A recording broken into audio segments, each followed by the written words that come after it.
compartilhar uma palavra com vocês. Entendo da parte de Deus que nós precisamos entrar um pouquinho mais nesse assunto. Eu já conversei um pouco sobre isso no nosso dia, ano passado, lá em outubro.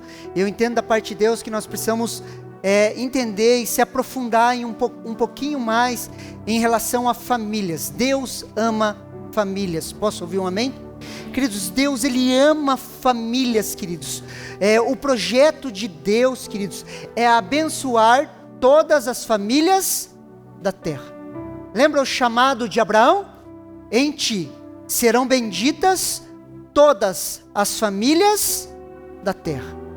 O crente Abraão, queridos, ele creu, ele recebeu uma promessa, queridos, ele foi justificado diante de Deus, porque ele creu na promessa, e um dos traços dessa promessa, é que da descendência dele, seriam abençoadas todas as famílias da terra.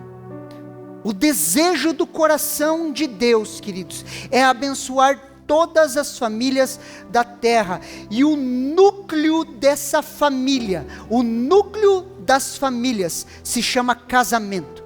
Repete assim comigo: casamento. Queridos, o reflexo de cada família é o casamento. O reflexo de cada família é o casamento. E o reflexo de uma sociedade é a família.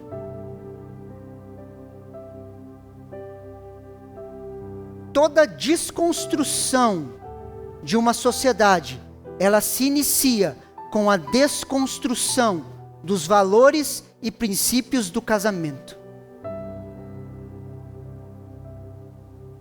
Quando nós olhamos para a palavra de Deus, queridos, a palavra de Deus se inicia com um casamento e ela finaliza com um casamento.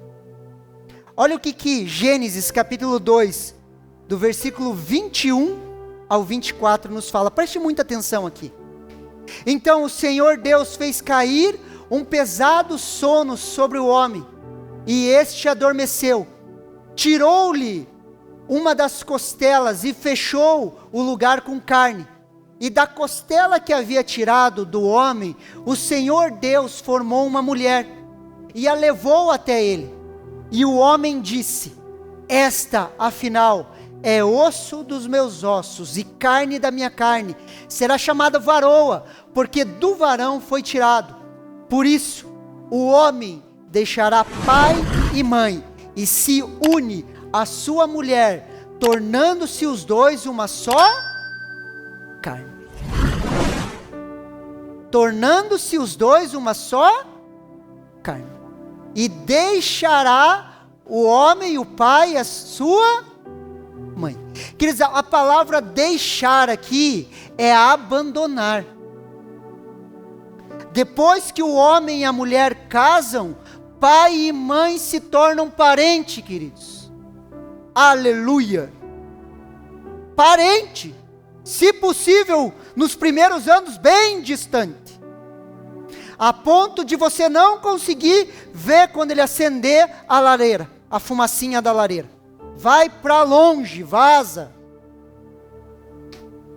Vocês riem porque o problema de não abandonar é o pastor que resolve. Abandona, querido, sai de perto. Ah não, mas, queridos, não tem mais, queridos. Não, mas eu posso morar com a minha mãe que não paga aluguel. Queridos, pague aluguel. Vai ser um bom investimento. Abandone pai e mãe. E depois, queridos, pai e mãe se torna parente. Família é homem e aleluia.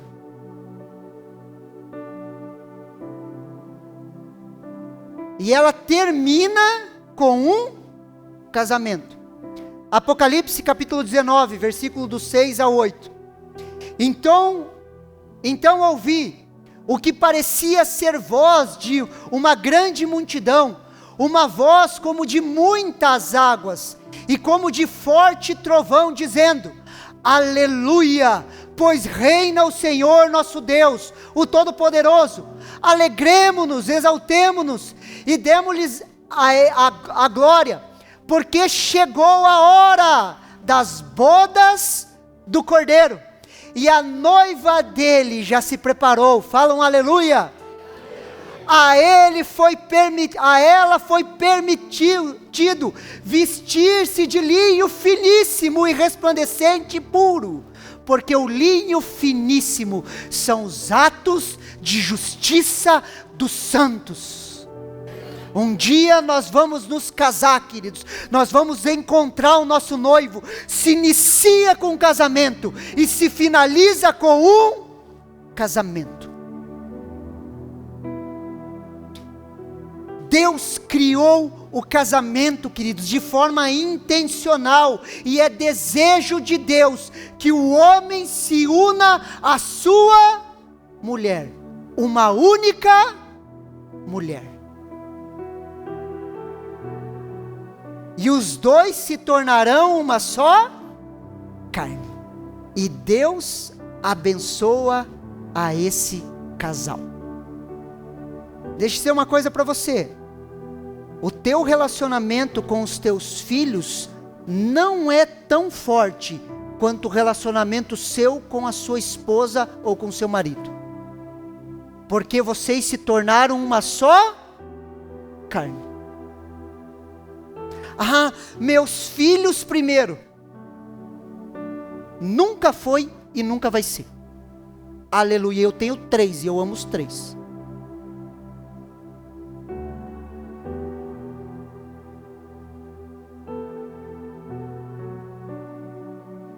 Agora que as crianças não estão aqui, porque eu escandalizei as minhas crianças esses dias. Eu dei o exemplo, se tivesse todo mundo se afogando, o homem primeiro deveria salvar a sua esposa. Você ia deixar a gente morrer. É só um exemplo para assustar mesmo, queridos. Porque a prioridade, queridos, é homem e mulher.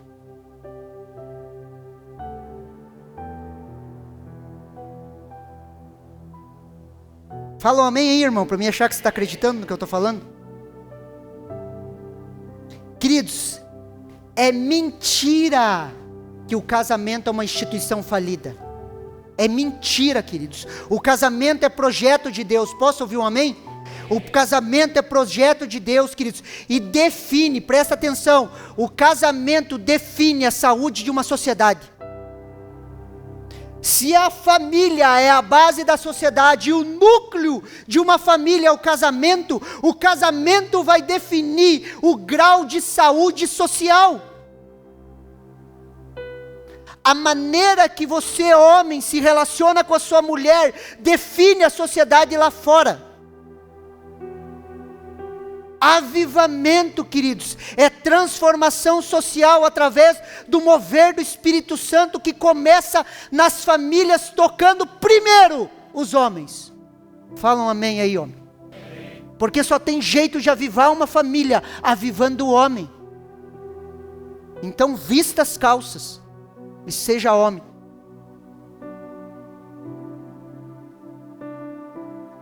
Olha o que 1 Timóteo, capítulo 4, versículo do 1 ao 3 nos fala. O Espírito Santo afirma expressamente que nos últimos tempos, alguns apostatarão da fé, por obedecerem espíritos enganadores. Guarde isso que eu quero usar isso na mensagem. Por obedecerem espíritos enganadores, doutrinas de demônio e ensinos de demônio, pela hipocrisia dos que falam mentiras e que têm consciência cauterizada e que proíbem o casamento e exigem a abstinência de alimentos que Deus criou para serem recebidos com gratidão pelos que creem e conhecem a verdade. Essa ideia que eu sou moralmente melhor do que os outros porque eu sou vegano é do inferno, queridos.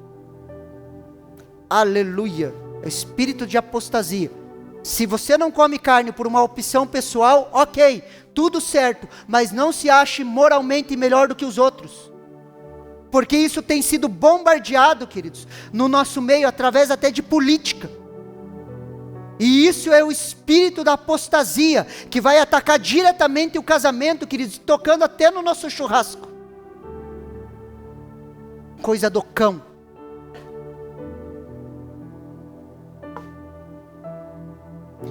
O espírito de apostasia vem fortemente atacar o casamento e se opõe contra ele. Quando olhamos, queridos, para esse macro, podemos perceber que o casamento é a base de algo muito maior do que Deus está fazendo. Se nós olhamos para o macro da palavra de Deus, queridos, e percebemos que ela se inicia com casamento, termina com casamento, Deus está fazendo algo e tem um projeto. Quando nós olhamos para esse macro, queridos, o seu relacionamento com a sua esposa e com o seu marido, ela tem algo muito maior a se refletir. Falam amém. Olha que interessante, Gênesis capítulo 1, versículo 26 ao 28. E Deus disse: façamos o ser humano a nossa imagem, conforme a nossa semelhança. Tenha ele domínio sobre os peixes do mar, sobre as aves do céu, sobre os animais domésticos, sobre toda a terra e sobre todos os animais que se arrastejam pela terra. Assim Deus criou o ser humano, a sua imagem, a imagem de Deus os criou.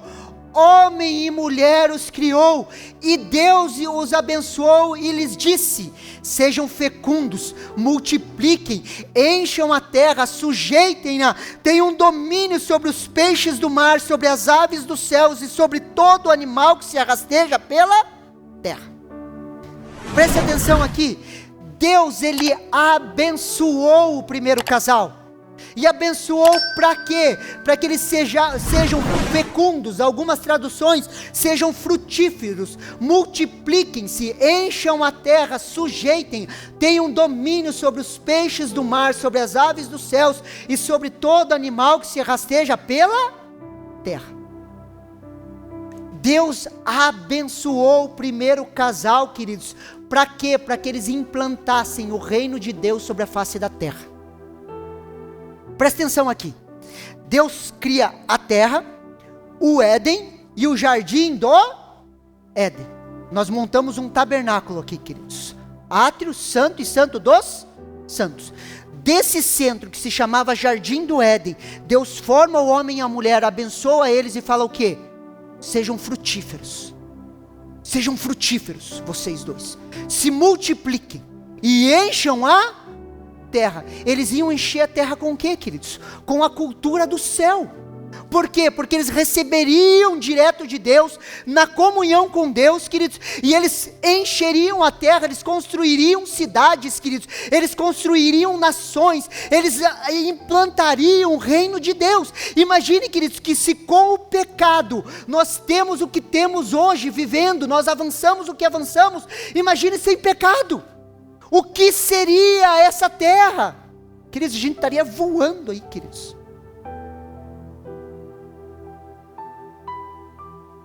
Sim ou não? E ele abençoou quem? Ele abençoou o casal. Dominem sobre as aves, sobre os peixes, sobre tudo. A palavra dominem é governem. De um casamento, queridos, de um casal sairia a cultura do reino para toda a terra. Mas o homem caiu. Olha o que Gênesis capítulo 3, versículo 17 ao 19 nos fala. E a Adão disse: por ter dado ouvidos à voz da sua mulher e comido da árvore que havia ordenado que não comesse, maldita é a terra por sua causa. Em fadiga você obterá dela o seu sustento durante os dias da sua vida. Ela produzirá também espinhos e ervas daninhas, e você comerá da erva do campo. No suor do seu rosto você comerá o seu pão, até que volte à terra, porque dela foi formado, porque você é pó, e ao pó você voltará. Queridos, Adão como cabeça, como governador, queridos, recebe uma dura consequência pelo seu ato. Maldita é a terra. Maldita é a terra. Em fadiga você obterá dela o sustento durante os dias da sua vida. Aquilo que era vocação, queridos, que era para o homem guardar e lavrar o jardim, queridos, aquilo que era vocação, agora se torna em fadiga. O trabalho que era bênção, agora se torna maldição. Todo mal social, ele se inicia nesse ponto da história. Todo mal social, toda dor, é consequência do pecado, queridos. Toda a terra, a criação, ela começa a gemer. O homem perde a capacidade de dominar e governar e acaba sendo governado.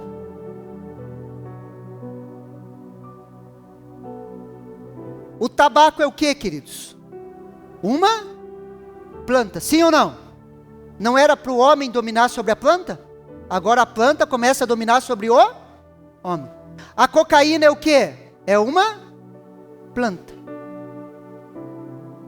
Vamos lá. A farinha branca é o que? É uma planta. O açúcar é o que? A coca é o que? O guaraná é o que? O café é o que? Só para a gente não ser tão moralista. Pastor, não consigo ficar uma semana sem pão branco, pastor. Aquilo que era para a gente dominar, passa a nos dominar. Pastor, não consigo ficar um dia sem docinho. Só hoje pode estar por causa dos bolinhos que nós estamos vendendo. Mas enfim, não consigo ficar um dia sem docinho. Que estamos sendo dominados. Agora você começa a entender porque você odeia ser dominado, porque não está no nosso DNA ser dominado. Sabe quando as circunstâncias começam a nos dominar? Vai dizer que você não odeia isso. Sabe quando você está sem ação e não consegue se movimentar? Não tem o que você fazer? Você já entrou em situações assim? Você não chega a bufar de raiva? Porque as circunstâncias estão te governando e você não gosta disso. Mas por que você não gosta? Porque no teu DNA, que vem do DNA do jardim, era para você estar governando e não sendo governado. Nós temos o reflexo no nosso DNA das promessas de Deus lá do jardim, queridos. Por isso que Romanos 5,17 fala: aqueles que receberam a abundância da graça e o dom da justiça reinarão em vida. Porque a restauração de Cristo Jesus é a restauração da posição de governo e de domínio. Deixa eu dizer uma coisa, você consegue governar sobre você mesmo. Olha aqui para mim, crente. Você consegue governar sobre você mesmo. Se você crê em Jesus, você recebeu da abundância da graça e do dom da justiça. E você consegue dominar sobre as suas emoções, sobre as suas vontades. Você consegue se livrar. Esses dias escutei um testemunho de um irmão, estava lutando porque ele não conseguia parar de fumar. Sabe o que ele fez? 3 dias de jejum na água. E o que aconteceu? Venceu. Colocou a carne em se submeteu à carne, colocou domínio sobre a carne através do jejum. Ah, pastor, eu não consigo ficar, eu não consigo ficar assim. Queridos, submeta, queridos. Faça testes. Eu não vou ser dominado por isso. Submeta, governe as coisas, queridos. Fala um amém aí. Jesus, queridos, ele vem para restaurar essa autoridade. Olha o que Mateus 28, do versículo 18 ao 20 nos fala. Jesus, aproximando-se, falou dizendo: toda autoridade me foi dada no céu e na terra, portanto vão e façam discípulos de todas as nações, batizando-os em nome do Pai, do Filho e do Espírito Santo, ensinando a guardar todas as coisas que eu tenho ordenado a vocês, e eis que estou convosco todos os dias, até o fim dos tempos. O que Jesus fala, queridos? Toda autoridade foi me dada. Ele reúne os seus discípulos e fala assim: o bastão de autoridade está nas minhas mãos, eu tomei a chave da morte e do inferno, toda a autoridade foi me dada, agora eu estou dando a vocês. E ele dá autoridade para quê? Para que a gente vá e faça discípulos. Presta atenção aqui, Jesus nos empodera para quê? Para que a gente vá e faça Só que a gente preferiu se fechar em colônias.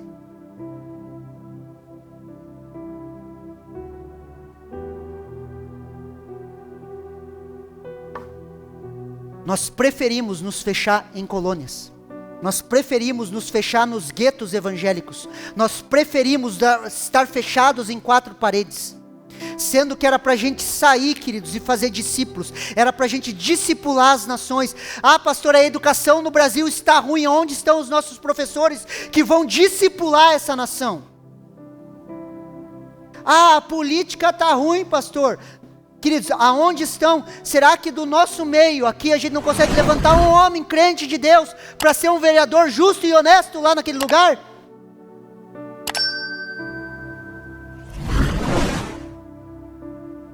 Só que é melhor viver em colônia, falando mal dos outros, reunido entre nós. Aleluia. Aquilo que havia sido perdido, agora é restaurado. E eu e você fomos empoderados novamente. E essa mentalidade precisa entrar em nós, queridos. Hoje, as nossas famílias são famílias apostólicas. Falam amém. Nós somos uma família apostólica. Nós somos uma igreja apostólica. O que é ser apostólico? É pôr uma placa, comunidade apostólica, queridos? Não é. A maioria das pessoas que falam que são igrejas apostólicas, elas não sabem o que é ser apostólico. Apostólico não é aquele cara da TV lá, queridos, que se coloca como apóstolo e sai falando um monte de coisa. Apóstolo não tem nada a ver com isso. O que é ser apostólico? Lucas capítulo 6, versículo do 12 ao 13. Naqueles dias, Jesus se retirou para o monte a fim de orar, e passou a noite orando, e quando amanheceu, chamou a si seus discípulos, e escolheu 12 dentre eles, aos quais deu o nome de apóstolos. Quando Jesus, queridos, coloca o nome de apóstolo, apóstolo não é uma palavra religiosa, falam amém, assim como igreja também não é. Jesus não pegou uma palavra nova. A palavra apóstolo era muito conhecida no Império Romano. Ela já vinha lá do Império Grego, queridos. A cultura greco-romana era envolvida com a mentalidade apostólica. Diferente dos babilônicos, por exemplo, que quando conquistavam uma cidade, destruíam todas as coisas, pegavam as mentes pensantes e levavam para um exílio. A mentalidade apostólica da cultura greco-romana era como? Eles conquistavam uma cidade, queridos. Depois que eles conquistavam a cidade, eles enviavam os seus apóstolos. Por exemplo, se nós estivéssemos vivendo o tempo do Império, eles conquistassem Vitimarsum aqui, sabe o que eles iam fazer? Eles iam tirar toda a força bélica nossa daqui, e iam levar cativos eles, e eles iam enviar os apóstolos. O que os apóstolos faziam? Eles implantavam a cultura greco-romana no meio da cidade conquistada. Eles implantavam a lei e a cultura. Quando Jesus separa 12, ele fala assim, ó, vocês vão ser os meus apóstolos. E sabe o que vocês vão fazer? Vocês vão implantar a cultura do reino nesse lugar aqui. E esses 12 homens, tirando Judas, entrando Paulo, esses 12 homens aqui, queridos, eles mudaram, queridos, a realidade da história. Falam amém aí. O Império Romano, queridos, se dobrou a esses 12 homens, queridos. Todo o plantel, queridos, dos deuses greco-romanos, queridos, dos deuses que eram cultuados em Éfeso, dos deuses que eram cultuados em Corinto, eles se renderam ao único Deus. Ninguém mais fala de Afrodite, só que todo mundo conhece quem é Cristo Jesus. Mudança cultural. Implantadores de cultura. E eu e você somos um núcleo apostólico social. Quando você olha para sua esposa, marido, quando você, mulher, olha para o seu marido, vocês têm que ter uma coisa na cabeça: nós somos um núcleo apostólico cultural. Nós transformamos a cultura através do nosso relacionamento. Quando nós olhamos para nós como igreja, nós somos uma igreja apostólica, porque nós mudamos a cultura.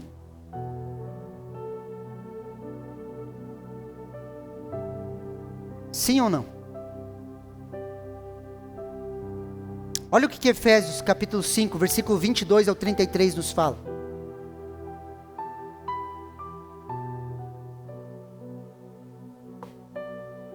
Esposas, que cada uma de vocês se sujeite ao seu próprio marido, como ao Senhor, porque o marido é o cabeça da esposa, como também Cristo é o cabeça da igreja, sendo ele próprio o salvador do corpo. Como, porém, a igreja está sujeita a Cristo, assim também a esposa se sujeite em tudo ao seu próprio marido. Maridos, que cada um de vocês ame a sua esposa, como também Cristo amou a igreja e se entregou por ela, para que a santificasse, tendo-a purificada por meio da lavagem da água da palavra, para apresentar a si mesmo como igreja gloriosa, sem mancha, sem ruga, sem nem coisas semelhantes, porém santa e sem defeito. Assim também o marido deve amar a sua esposa, como ama o seu próprio corpo. Quem ama a esposa, ama a si mesmo. Porque ninguém jamais odiou seu próprio corpo. Ao contrário, alimenta e cuida dele, como também Cristo com a igreja. Porque somos membros do seu corpo. Eis porque o homem deixará o seu pai e a sua mãe, e se unirá à sua esposa, tornando-se os dois uma só carne. Grande é esse mistério, mas eu me refiro a Cristo e a igreja. No entanto, também quanto a vocês, que cada um ame a sua própria esposa como a si mesmo, e que a esposa respeite o seu marido. Esposa, sujeitem-se aos seus maridos. Maridos, amem as suas esposas. Queridos, esse é o modelo, queridos. Esse é o modelo, essa é a cultura a ser implantada, queridos. É esse pensamento, queridos. Deixa eu dizer uma coisa. O romance, queridos, não sustenta isso. Essa ideia de namoro romântico e romance é moderno, queridos. Faz pouco tempo que isso existe. E as pessoas se casam pelo frio na barriga que tem. Queridos, o romance, queridos, não sustenta um casamento em Cristo. Fala um amém aí. A beleza não sustenta isso. Por mais que você seja jovem, vai chegar o tempo. Vai estragar, queridos. Aproveita quando você é jovem, come bastante coxinha. Que daqui a uns dias você vai comer coxinha, você vai lembrar o dia inteiro dela. E eu não estou jogando praga, queridos, é assim. Você não tem mais o corpinho de 10 anos atrás. Por quê? Porque beleza, ela não sustenta um casamento, queridos. Isso aqui não se sustenta com a cultura vigente dessa época. Isso aqui se sustenta, e um casamento se sustenta com entendimento de propósito. Olha aqui para mim, seu casamento é muito maior do que você. Ele reflete a saúde das famílias e ele reflete a saúde da sociedade. Deus está fazendo algo sobrenatural através dos casamentos. Você está inserido em um projeto muito maior. A sociedade, ela é fruto do nosso casamento. A restauração de todas as coisas e através da bênção de todas as famílias da terra, elas passam pelo casamento. Um avivamento, ele passa pelos casamentos de uma igreja.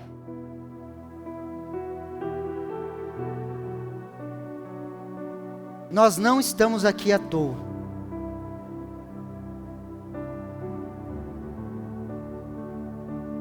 Olha o que Lucas capítulo 9, 23 ao 25 nos fala.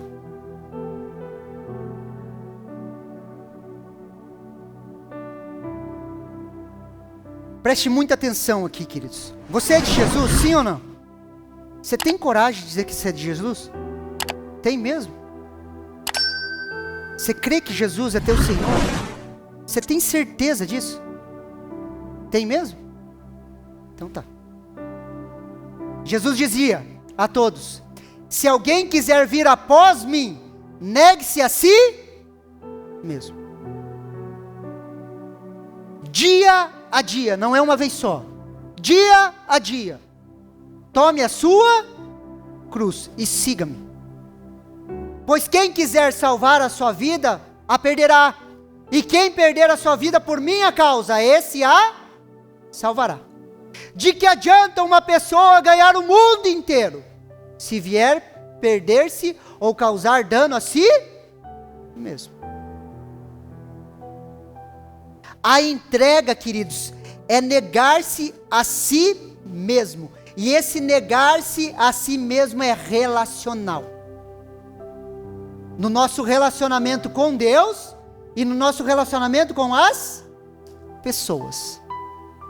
No relacionamento com Deus nós morremos para nós mesmos, e no relacionamento com o nosso próximo nós morremos para o nosso próximo.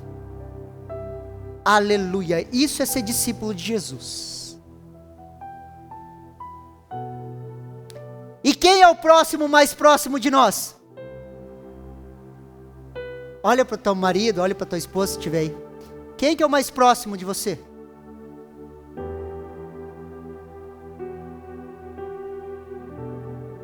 Aleluia.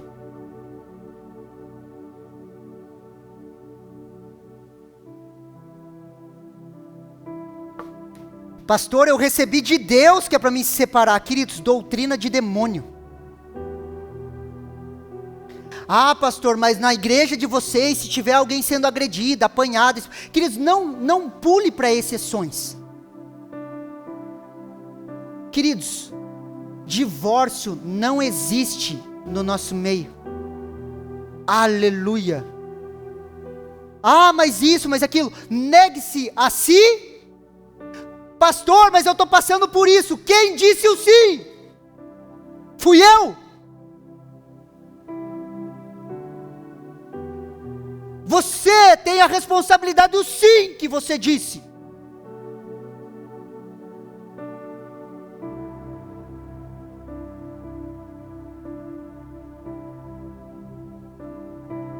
Ah, meu marido não faz isso, minha mulher não faz isso, ele não faz isso, ele não faz isso. Quem disse sim?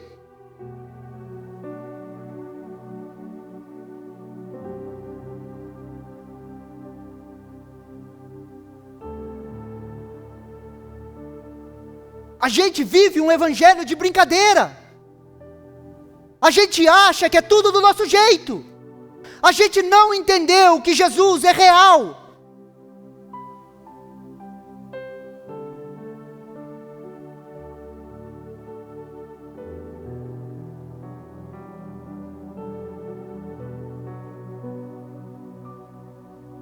Não tem desculpa. Não tem para onde fugir, queridos. Se eu entendo que é negar a mim mesmo, queridos, se eu entendo quem é Jesus, não tem para onde fugir. Você pode ter 1000 argumentos, que não tem para onde fugir. Por isso, jovem, você que não casou ainda, pense muito bem antes de escolher alguém. Porque o sim que você tiver vai ecoar pelo resto da sua vida.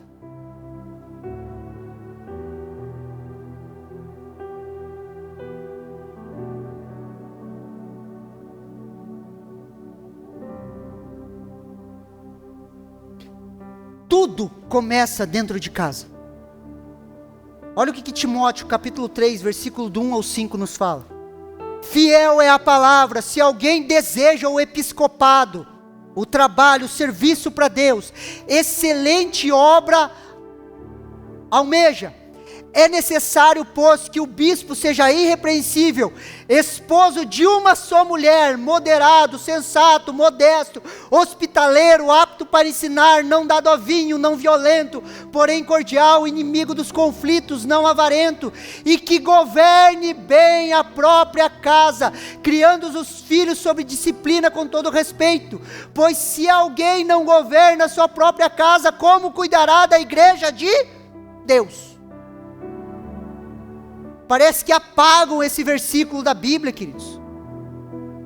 Tem pessoas que falam para mim: pastor, eu tenho um ministério, eu tenho um chamado, e eu não estou exagerando, eu quero servir na casa de Deus, eu quero isso, eu quero aquilo, mas não quer cuidar da própria esposa, não quer cuidar das coisas da casa.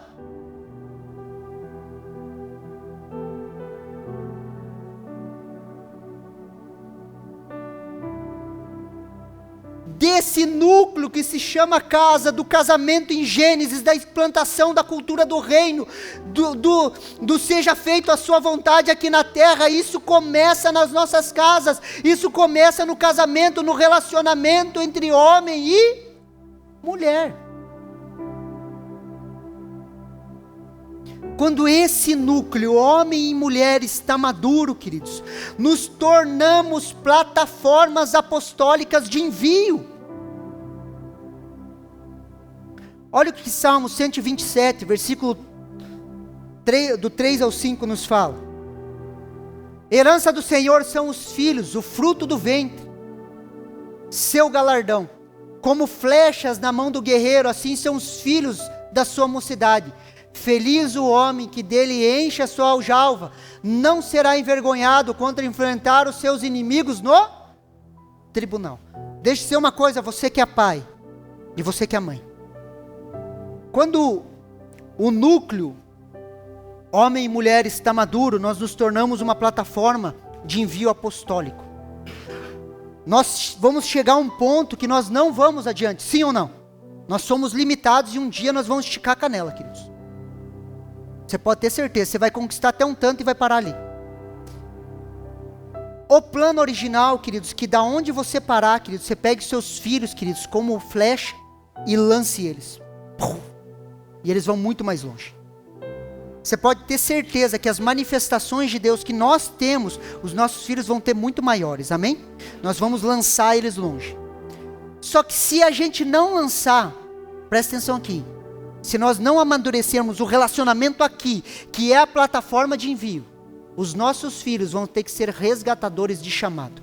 Sabe o que é um resgatador de chamado? O inimigo que você não venceu, você vai deixar para o seu filho vencer.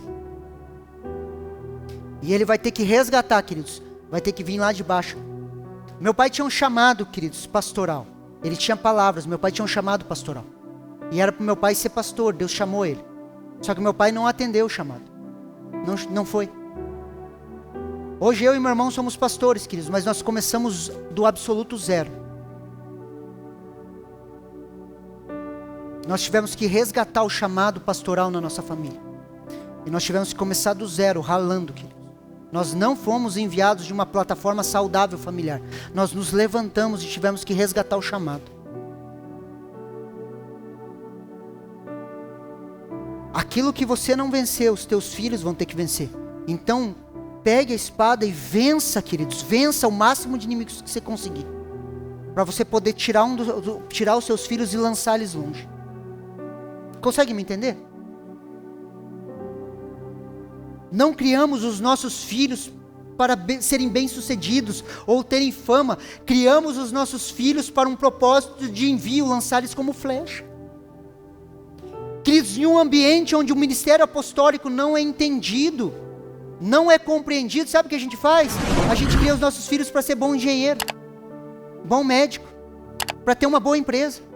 E nós criamos os nossos filhos para ser socialmente corretos e ganharem bem. Queridos, esse não é o projeto. O projeto é o projeto de envio apostólico, é entendimento da mentalidade do reino. Eles podem ser engenheiros, bons médicos, mas vão ser crentes, filhos de Deus, trazendo transformação social onde eles estão. Não é para criar boa gente, queridos. Não é para criar pessoas com fama.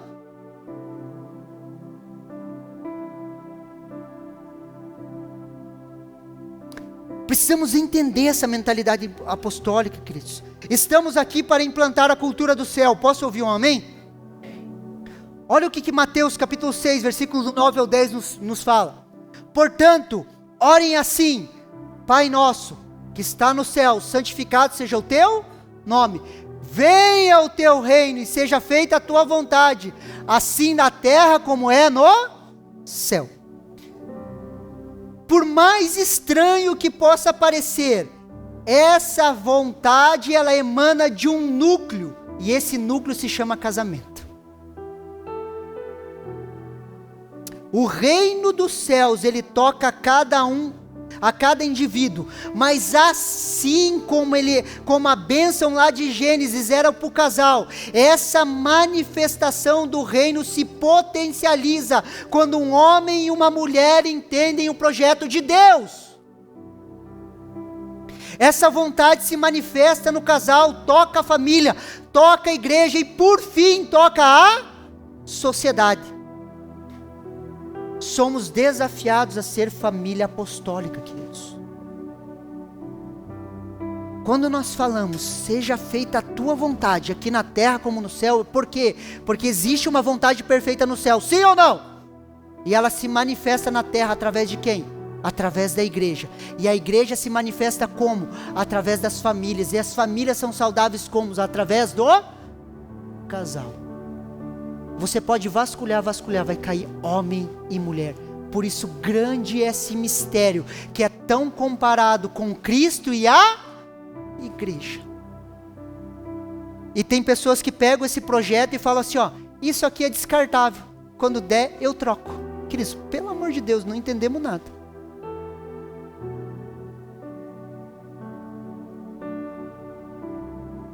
O seu casamento, ele é muito maior do que você. Somos uma comunidade apostólica. Sim ou não? Você recebe essa palavra no seu coração?